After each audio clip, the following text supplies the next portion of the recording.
जय Malhar news चॅनलच्या सर्व प्रेक्षकांना सपना चौधरीचा नमस्कार। नंदुरबार जिल्ह्यात चांदसैली घाटात कोसळलेल्या दरडी हटविण्याचे काम सुरू। जय मल्हार न्यूज चॅनलच्या बातमीची दखल। जेसीबी मशीनच्या सहाय्याने दरडी हटविण्याचे काम प्रगतीपथावर सुरू करण्यात आले असून सोमवारी दुपारी पर्यंत रस्ता वाहतुकीस मोकळा होणार असल्याची माहिती संबंधित विभागाने दिली आहे।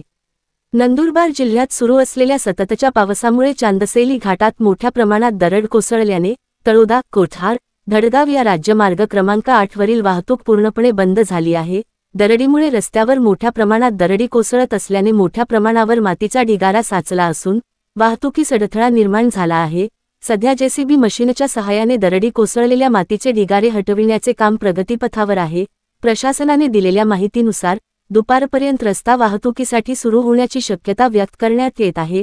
तोपर्यंत नागरिकांनी आणि वाहन चालकांनी पर्यायी मार्गांचा वापर करावा अशी विनंती सार्वजनिक बांधकाम विभाग आणि स्थानिक प्रशासनाने केली आहे।